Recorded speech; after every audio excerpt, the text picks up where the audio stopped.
La grande trahison du désir. Pourquoi pour obtenir ce que vous désirez, vous devez cesser de vous y accrocher. Vous vivez dans une prison, une cage construite par vos propres mains, tissée avec les fils de la peur et du besoin. Le monde vous a enseigné à vous battre pour ce que vous voulez, à vous y accrocher, à le serrer si fort que vous le suffoquez. Mais ce n'est pas une prise, c'est une trahison de soi. Car plus vous vous cramponnez, plus ce que vous désirez glisse entre vos doigts. Et tout ce qui vous reste, ce n'est pas ce que vous voulez, mais la douleur de l'avoir perdu. Les anciens stoïciens n'étaient pas des sages. Ils étaient des guerriers de l'esprit. Ils ne vous ont pas dit de vous asseoir et de regarder la vie passer. Ils vous ont dit de vous lever et de vous libérer. Ils vous ont enseigné une vérité brute. La vraie force ne réside pas dans le fait de s'accrocher à quelque chose, mais dans le courage de le lâcher. Car au moment où vous lâchez prise, vous cessez d'être l'esclave de votre désir.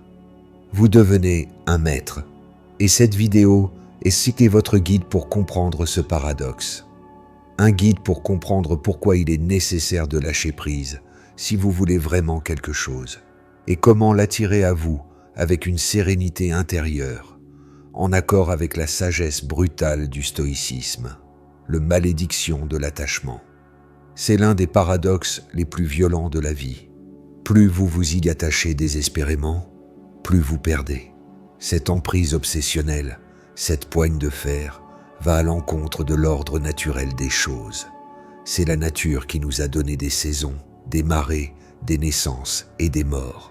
Mais vous vous êtes déclaré maître de tout. C'est la source de votre souffrance. Les stoïciens étaient des réalistes. Ils savaient, que le chemin vers la paix commence par la libération des chaînes émotionnelles qui vous lient à ce que vous ne pouvez pas contrôler. La véritable liberté, selon eux, s'épanouit seulement lorsque vous cessez de vous soumettre à vos désirs et que vous devenez l'observateur de vos propres besoins. Vous n'êtes pas votre désir. Vous êtes l'observateur du désir. C'est là que réside la vraie puissance. L'homme moderne est un croyant. Il croit qu'un désir ardent peut matérialiser l'objet de sa passion. Mais c'est une croyance aveugle.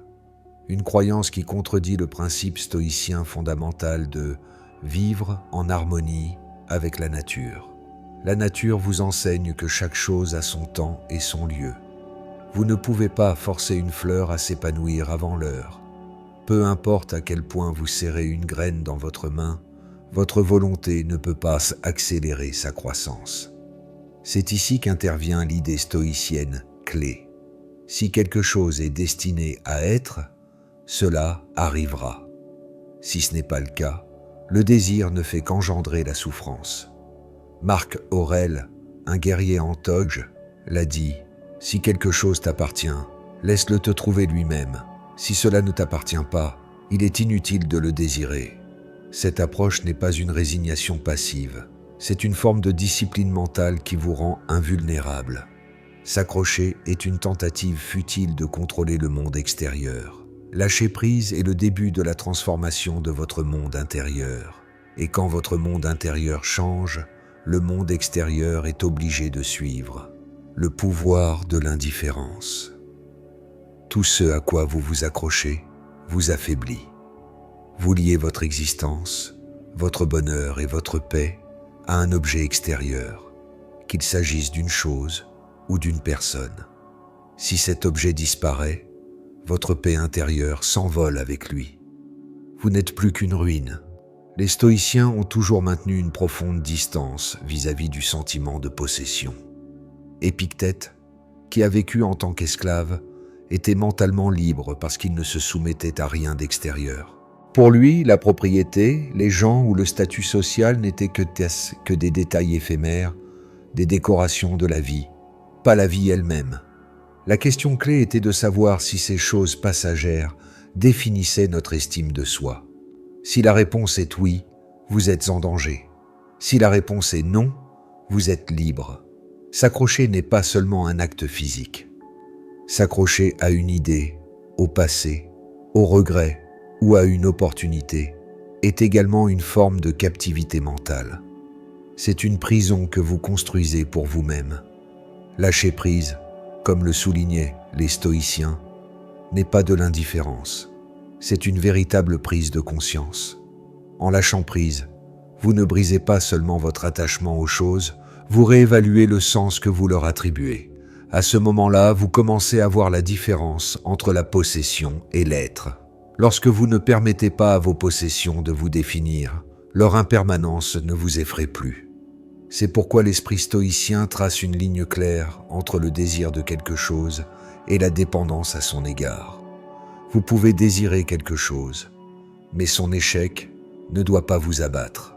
La vie d'un stoïcien est fondée sur la cohérence intérieure et non sur le gain extérieur. La force vient de l'intérieur, pas de l'extérieur.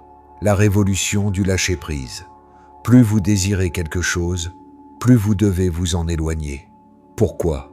Parce qu'un désir excessif n'est rien d'autre qu'une tentative désespérée de combler un vide intérieur. Plus une personne a peur de perdre quelque chose, plus elle en devient l'esclave.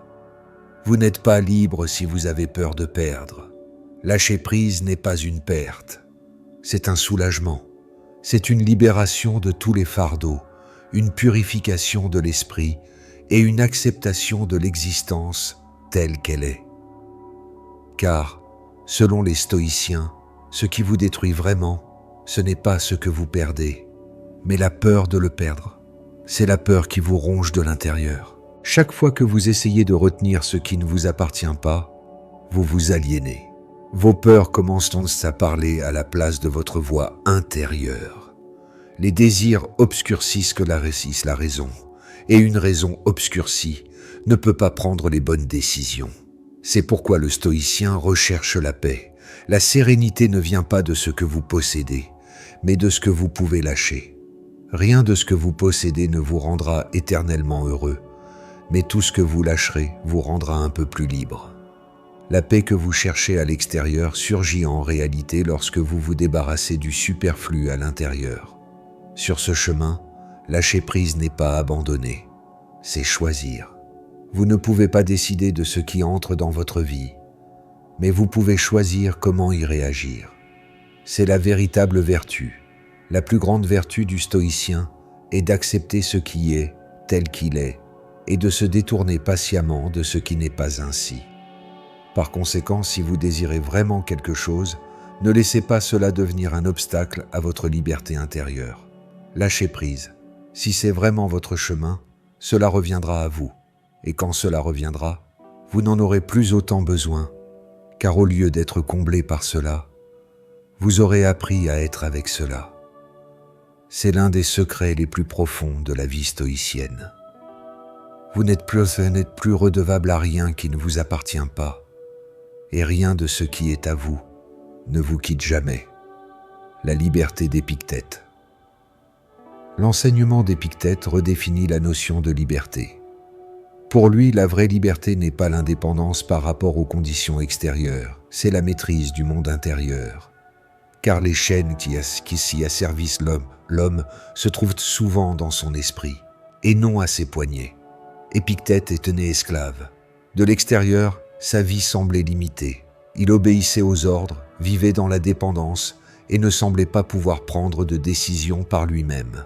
Mais il a acquis une telle force dans son monde intérieur qu'avec le temps, ceux qui l'écoutaient sont devenus non seulement des gens ordinaires, mais aussi des conseillers d'empereurs. Il était l'un de ceux qui savaient que les gens ne sont pas valorisés pour leur richesse, mais pour leur état d'esprit.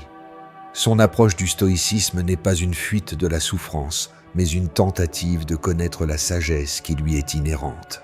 Épictète dit « Ce qui nous trouble, ce n'est pas ce qui nous arrive, mais l'importance que nous y attachons. » Cette phrase vous donne une puissance immense. Elle vous permet d'affronter les réalités qui détruisent votre monde émotionnel. Car la plupart du temps, ce n'est pas l'événement douloureux lui-même qui vous affecte, mais votre réaction à celui-ci.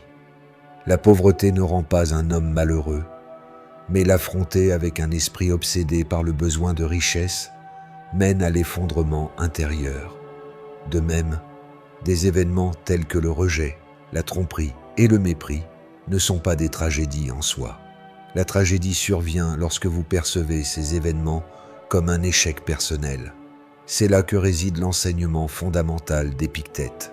Rien de ce que vous ne pouvez pas contrôler ne peut vous affecter. Seul votre désir de le contrôler vous affecte. Cet enseignement ouvre la porte à votre monde intérieur. Car l'inquiétude de l'homme moderne ne provient souvent pas d'un manque de maîtrise du monde extérieur, mais d'une incompréhension de son monde intérieur.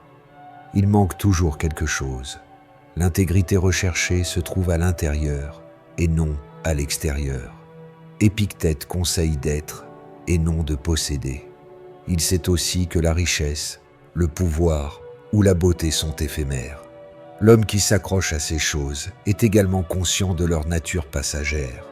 Celui qui est vraiment en paix est celui qui sait que tout est passager et qui est capable de maintenir sa paix intérieure face à cette impermanence. L'adage d'Épictète: ne t'inquiète pas pour ce que tu n'as pas, utilise ce que tu as. C'est la forme la plus pure de la simplicité stoïcienne. La vie ne vous donne pas toujours ce que vous voulez, mais elle vous offre toujours quelque chose. Ce qui est important, c'est ce que vous faites de ce qui vous est donné. Certains construisent des murs avec ce qu'ils ont, d'autres construisent des fenêtres avec le même matériau. Le pouvoir de l'échec. Le point de vue stoïcien considère les événements non pas comme un fardeau personnel, mais comme un moyen de grandir. C'est pourquoi, aux yeux d'Épictète, même l'échec est un précieux professeur. L'échec enseigne bien plus que le succès. Il force une personne à regarder à l'intérieur d'elle-même, à reconsidérer ses attentes et, surtout, lui fait comprendre que tous ses efforts pour surmonter ce qu'elle ne peut pas contrôler sont vains. Épictète définit la paix non pas comme le silence du monde extérieur, mais comme la sérénité du monde intérieur.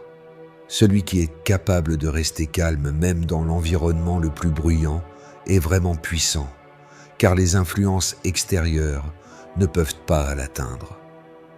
Une personne capable de contrôler ses réactions peut se contrôler elle-même.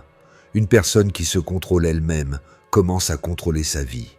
Épictète préconise de comprendre les émotions et non de les réprimer.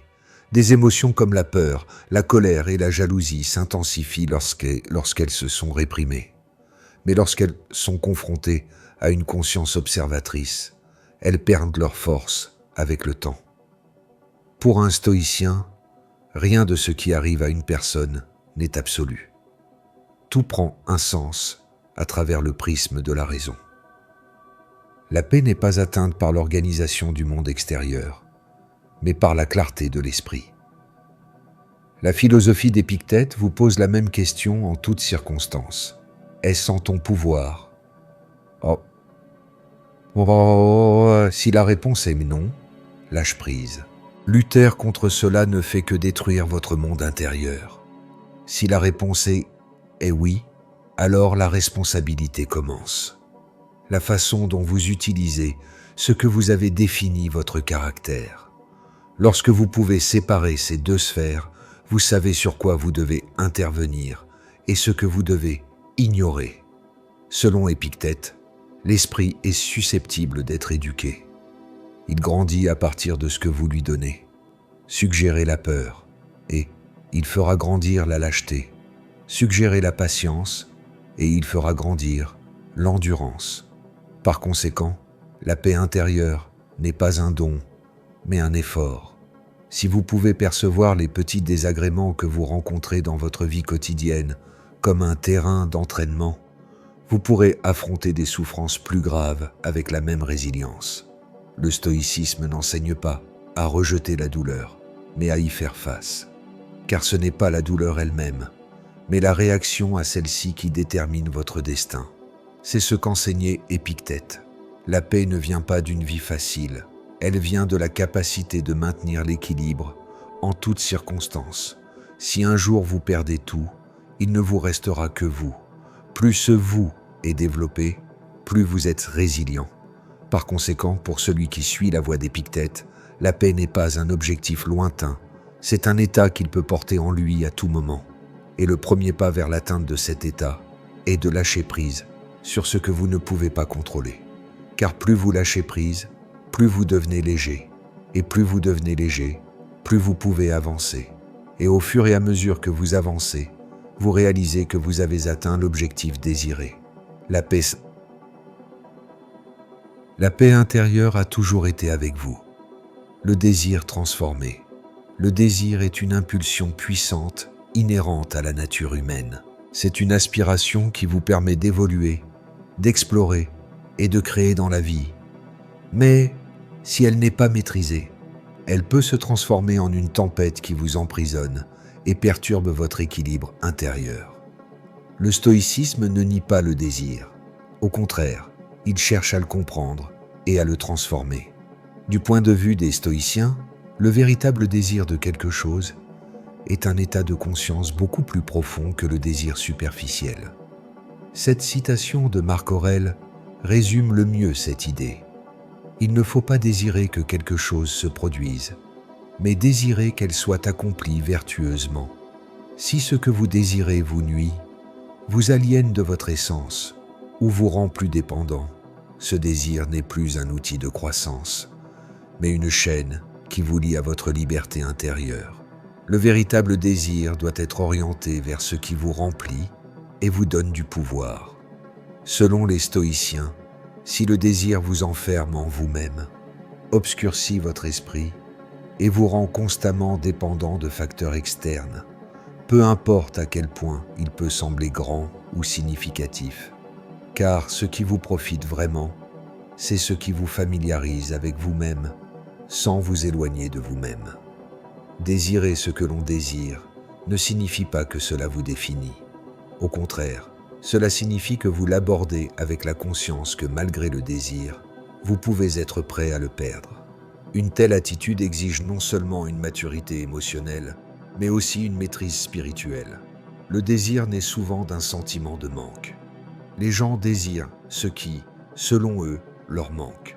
Parfois, ce manque peut être l'amour, parfois l'acceptation, parfois le succès, ou simplement une apparence.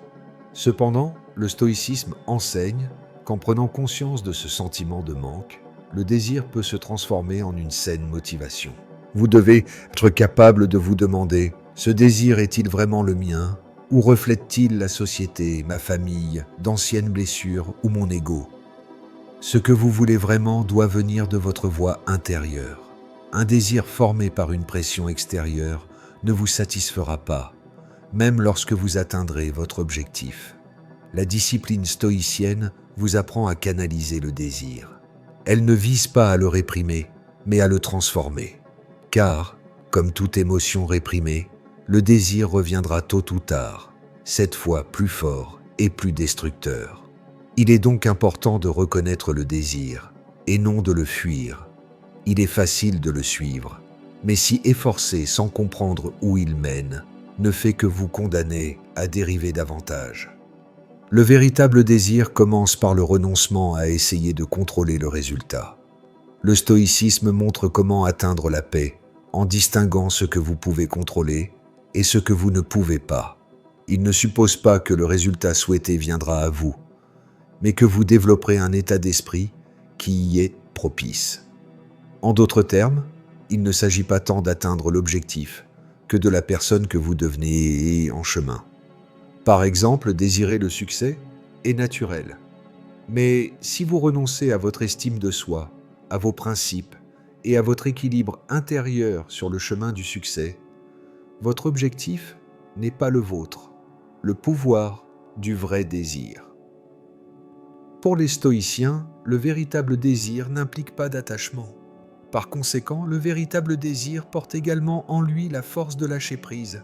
Cela donne à la personne du pouvoir, car dans un état de conscience où rien d'extérieur ne vous définit, vous pouvez préserver votre intégrité intérieure, quoi que la vie vous offre. Le stoïcisme ne recommande pas de se débarrasser des désirs. Il propose de les maintenir à un niveau conforme à la vertu. La vertu est le centre du stoïcisme, et chaque désir doit être aligné sur ce centre Si un désir vous rend plus juste, plus patient, plus tempéré et plus sage, ce désir est précieux pour les stoïciens. Mais s'il vous pousse à la colère, à la précipitation, à la cupidité ou à l'orgueil, sachez qu'il vous consume plutôt qu'il ne vous perfectionne. Un esprit pressé souille également le désir, car l'impatience est un désir mêlé de peur, et tout ce qui est mêlé de peur perd sa nature. Le stoïcisme, lui, s'efforce de faire en sorte que tout soit conforme à sa nature. Par conséquent, mettez du temps entre vos désirs et vos désirs eux-mêmes. Le désir cesse alors d'être une obligation. Il devient un indicateur. Il devient une force qui vous guide, mais ne vous contrôle pas. C'est ce que signifie vraiment vouloir. Vouloir avec une conscience qui ne perdra pas sa paix, que vous l'ayez ou non. Respecter le désir, mais ne pas y céder. Savoir ce que l'on veut, mais ne pas en faire un besoin. Et surtout, si le destin vous accorde quelque chose, c'est l'accepter avec gratitude. Et si ce n'est pas le cas, c'est continuer à avancer tranquillement. C'est ce que les stoïciens entendaient par le désir d'aller vers un objectif extérieur sans perturber l'équilibre intérieur. En d'autres termes, vouloir et rester libre en même temps et s'efforcer d'atteindre un but tout en profitant du voyage. Le véritable désir est un état de conscience équilibré, inébranlable, incassable, car il vient de l'intérieur, et rien de ce qui vient de l'intérieur ne peut vous séparer de vous-même. La loi de l'être, la loi de l'attraction, c'est de la poudre aux yeux. On vous a vendu l'idée que vous pouvez commander l'univers, que vous attirez ce à quoi vous pensez. Mais le stoïcisme n'est pas un concept New Age. C'est une science de la survie. Les stoïciens croyaient en une seule loi, le logos, la raison cosmique, un ordre parfait et impitoyable où tout se déroule comme il se doit. Marc Aurèle l'a dit, tout est comme il doit être. Tu n'as pas besoin de le savoir, tu as juste besoin de t'adapter. Votre pouvoir n'est pas de changer le monde, votre pouvoir est de vous adapter à lui. C'est votre seule sphère de contrôle. Tout le reste est une illusion. La loi de l'attraction moderne est une imposture qui vous concentre sur les résultats extérieurs. L'argent, l'amour, le succès. Les stoïciens, eux, vous regardent droit dans les yeux et vous disent « Tout ça n'est qu'un détail éphémère. Concentrez-vous sur l'intérieur. » Il ne s'agit pas d'attirer l'amour, mais de vivre avec un esprit aimant. Il ne s'agit pas d'appeler le succès, mais de rester productif en gardant un caractère vertueux. Le stoïcisme génère sa propre loi d'attraction, mais elle n'est pas basée sur le désir. Elle est basée sur l'être. Elle ne vous promet rien, car elle vous donne tout. Marc Aurèle l'a parfaitement résumé. Affirme-toi comme un homme bon. Le reste te trouvera de lui-même. L'appel est simple. Travaillez sur vous-même, et le reste suivra.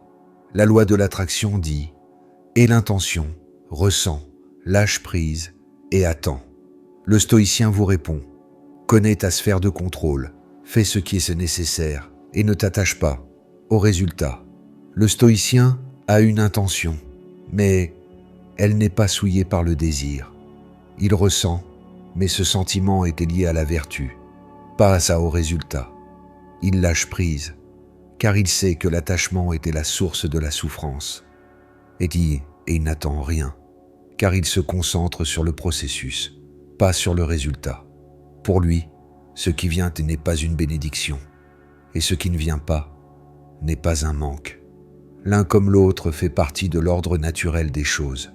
Pour un stoïcien, la vie n'est pas un destin, c'est une façon de lire ce qui est écrit. Quoi que la nature vous apporte, votre attitude à son égard est cruciale. Et cette attitude n'est pas basée sur le désir, mais sur la vertu. Une personne qui façonne son caractère et non ses pensées finit par vivre en accord avec ses pensées. Mais cette vie n'est pas basée sur les attentes du monde extérieur, mais sur la sérénité du monde intérieur.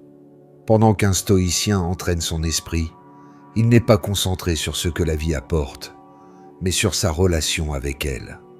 Grâce à cette concentration, la paix devient le début, et non le résultat. Et c'est ainsi qu'une personne commence à être et non à attirer. Car la véritable attraction est possible par l'être. Le pouvoir de lâcher prise, la force pure. On vous a vendu l'idée que vous contrôlez ce que vous avez, que vous possédez vos relations, votre carrière, vos objectifs. C'est faux. Rien ne vous appartient vraiment. Tout est un cadeau temporaire. S'accrocher à l'illusion de contrôle n'est qu'un esclavage mental. Et c'est lorsque vous vous libérez de cet esclavage que votre véritable force se manifeste. Lâcher prise n'est pas une faiblesse.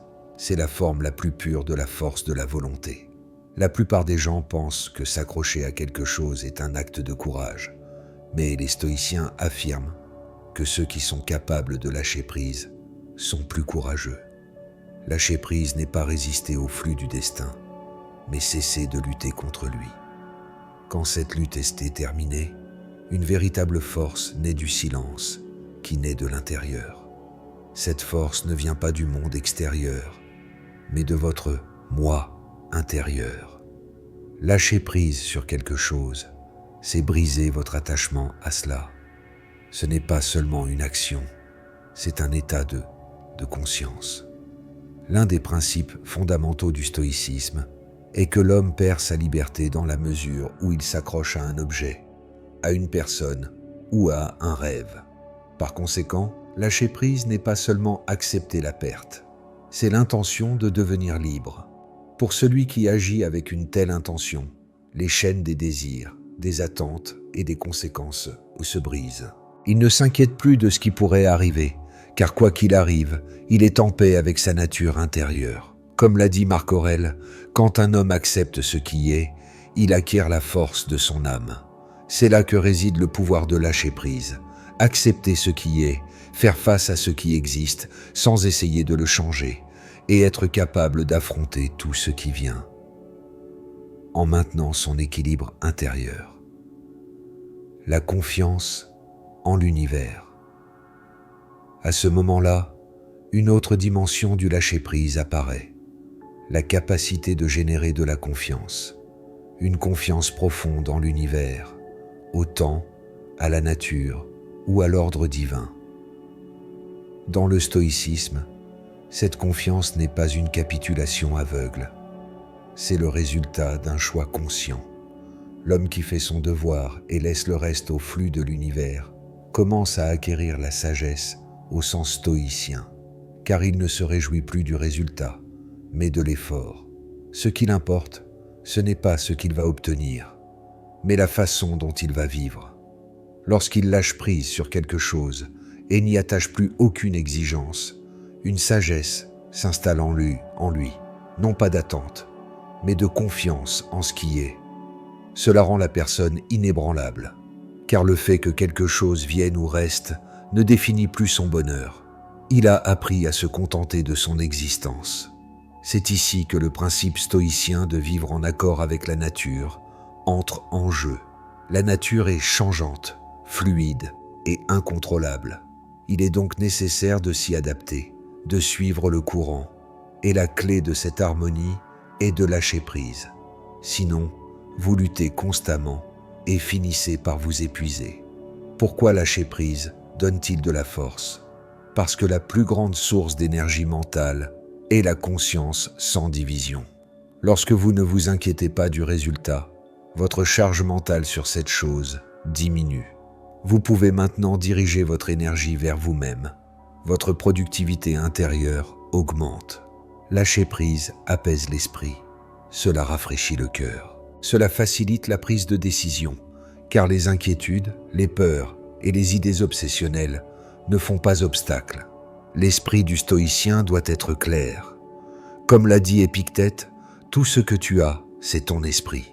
Celui qui comprend cela ne s'accroche pas aux choses extérieures, car il croit en la justesse de son propre esprit.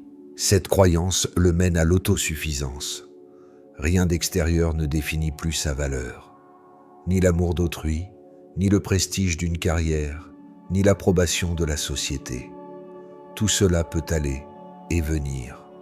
Mais si la personne est ferme sur ses positions, aucun facteur extérieur ne pourra la faire bouger. C'est là que le pouvoir de lâcher prise se manifeste vraiment. Vous ne demandez plus rien, car votre force ne réside pas dans ce qui vient, mais dans votre capacité à persévérer, même si cela ne vient pas. Le stoïcisme enseigne en réalité à apprendre à être entier en soi. Et cette intégrité commence par ne pas se désagréger lorsque quelque chose manque. Lâcher prise n'est pas se résigner au manque, c'est le reconnaître et rester avec soi malgré lui. Pour celui qui vit avec cette conscience, le monde n'est plus un champ de bataille, mais un terrain d'entraînement. La véritable possession. Tout est temporaire, tout change, et l'homme ne survit que dans la mesure où il reste flexible face à ces changements. En lâchant prise sur quelque chose, vous vous en distanciez, et cette distance vous permet de voir la vérité que vous devez voir. Peut-être que cette chose n'est pas aussi nécessaire que vous le pensez. Peut-être que la paix que vous cherchez n'est pas en elle, mais dans le vide qui surgit au moment où vous lâchez prise. La magie du stoïcisme est de percevoir ce vide non pas comme un espace à craindre, mais comme un espace à accueillir, car le vide est un potentiel. Et ce n'est qu'en lâchant prise que vous pouvez libérer de l'espace pour que quelque chose de nouveau naisse. La véritable possession est une notion souvent mal comprise dans la sagesse stoïcienne. La possession n'est pas le fait de posséder quelque chose, de le contrôler ou de ne vouloir le partager avec personne. Pour reprendre les mots d'Épictète, la possession s'obtient par l'adaptation. La véritable possession de quelque chose, c'est d'accepter son impermanence et de vivre en accord avec l'ordre naturel des choses. Car, selon un stoïcien, rien de ce que nous possédons ne nous appartient vraiment. Ni notre corps, ni nos biens, ni nos proches, tout cela n'est qu'un don temporaire de la nature, de l'univers, du logos. S'y accrocher, croire qu'ils seront éternels, est le premier pas vers la déception. Le stoïcien comprend que plus nous nous accrochons à quelque chose, plus la peur de le perdre est forte. C'est pourquoi la véritable liberté réside dans la capacité d'exister en harmonie avec cela, tout en trouvant non pas un vide dans le cœur lorsqu'il est perdu, mais une acceptation sereine. Si quelqu'un cesse d'être avec vous, pour un stoïcien, ce n'est pas une tragédie, mais le cours naturel des choses. Car le stoïcien vit avec la conscience que tout dans ce monde est limité à une certaine période. Les choses vont et viennent, les gens restent et partent, la santé physique se détériore avec le temps. Mais l'harmonie est un état d'équilibre mental qui vous permet de naviguer dans ces changements sans hésitation. Lorsque vous atteignez cet équilibre, rien ne peut vous être enlevé, car vous n'avez jamais rien considéré comme vôtre. La véritable possession, dans ce contexte, n'est pas une forme de propriété, mais une forme de connexion consciente. Pour un stoïcien, un livre a de la valeur s'il lui rappelle la sagesse. Sinon, ce n'est que du papier et de l'encre. Une amitié a un sens si elle favorise la croissance et la compréhension mutuelle. Sinon, ce n'est qu'une habitude, et un objectif vaut la peine d'être poursuivi s'il est conforme à votre harmonie intérieure. Sinon, il devient le jouet des passions.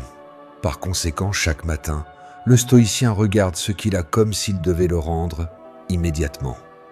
Cette pratique ne le rend pas insensible. Au contraire, elle l'aide à construire un lien plus profond et plus significatif, car il sait que le véritable amour se mesure à la capacité d'accorder la liberté à l'autre personne. Il est important de ne pas le retenir, mais de couler avec lui, en se transformant ensemble. C'est pourquoi le stoïcisme définit la possession comme une sorte de renoncement à soi-même. Mais ce renoncement n'est pas passif. Au contraire, c'est une sagesse active. Ne pas s'opposer à la nature, mais prendre soin de ce que l'on a, sans en dépendre. Vous pensiez que le but était de lâcher prise pour obtenir ce que vous voulez. Mais en fait, vous n'avez jamais rien lâché. Vous n'avez fait que vous approprier ce qui vous a toujours appartenu, votre esprit. et en faisant ça, vous avez réalisé que rien d'autre ne comptait,